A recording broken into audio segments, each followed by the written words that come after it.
ಜೀವನ. ನಾನು ಆಂಗ್ಲ ಮಾಧ್ಯಮದ 7ನೇ ತರಗತಿಯಲ್ಲಿ ವ್ಯಾಸಂಗ ಮಾಡುತ್ತಿದ್ದೇನೆ. ನಾನು ಈ ದಿನದ ಮಹತ್ವವನ್ನು ಕುರಿತು ಭಾಷಣ ಮಾಡಲು ನಿಂತಿದ್ದೇನೆ.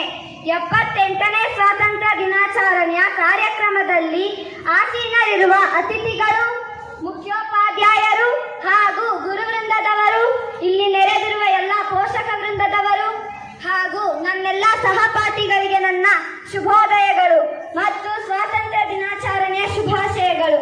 ಸ್ನೇಹಿತರೆ, ಭಾರತದಲ್ಲಿ ಪ್ರತಿ ವರ್ಷವೂ ಸಹ ಆಗಸ್ಟ್ 15ರಂದು ಈ ದಿನವನ್ನು ಬ್ರಿಟಿಷ್ ಆಳ್ವಿಕೆಯಿಂದ 1947ರಲ್ಲಿ ದೇಶ ಬಿಡುಗಡೆ ಹೊಂದಿದ ದಿನವಾಗಿ ಗುರುತಿಸಲು ಆಚರಣೆ ಮಾಡಲಾಗುತ್ತದೆ.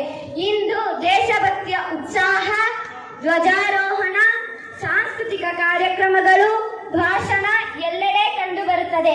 ಸ್ವಾತಂತ್ರ್ಯ ಎಂದರೆ ಪ್ರತಿಯೊಬ್ಬ ವ್ಯಕ್ತಿಗೆ ಈ ಭಾರತದಲ್ಲಿ ಎಲ್ಲಾ ರೀತಿಯ ಮೂಲಭೂತ ಹಕ್ಕುಗಳಿದೆ.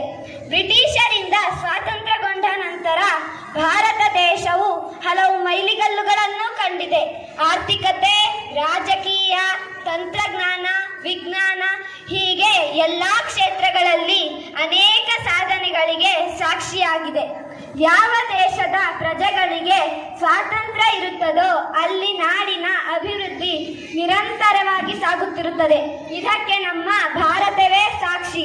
ಆದರೆ ಸ್ವಾತಂತ್ರ್ಯ ಭಾರತದಲ್ಲಿ ಇಂದಿಗೂ ಸಹ ಹಲವು ಕಡೆಗಳಲ್ಲಿ ಅಸಮಾನತೆ, ದೌರ್ಜನ್ಯ, ಮಹಿಳೆಯರ ಮೇಲಿನ ಎಲ್ಲಾ ತರಹದ ಕಿರುಕುಳಗಳು, ಆಸಿಡ್ ದಾಳಿ, ಭ್ರಷ್ಟಾಚಾರ, ಜಾತಿ, ಧರ್ಮ, ಕೋಮುಗಲಭೆಗಳು ಇವೆಲ್ಲವೂ ಪ್ರತಿನಿತ್ಯವೂ ವರದಿಯಾಗುತ್ತಿದೆ. ಇವೆಲ್ಲವನ್ನು ನಿಯಂತ್ರಿಸಲು ನಾವೆಲ್ಲ ಪಣ ತೊಡಬೇಕು. ಮಹಾನ್ ನಾಯಕರು ಸೇರಿದಂತೆ ತೆರೆಮರೆಯ ಸಾವಿರಾರು ಜನರ ತ್ಯಾಗ, ಬಲಿದಾನಗಳು ನೆನಪಿನಲ್ಲಿಟ್ಟುಕೊಳ್ಳುತ್ತಾ ಅವರ ತ್ಯಾಗ ಮನೋಭಾವನೆಗಳು, ಧೈರ್ಯವಂತ ಗುಣಗಳನ್ನು ನಮ್ಮಲ್ಲೂ ಸಹ ಬೆಳೆಸಿಕೊಂಡು ಸ್ವತಂತ್ರವಾಗಿ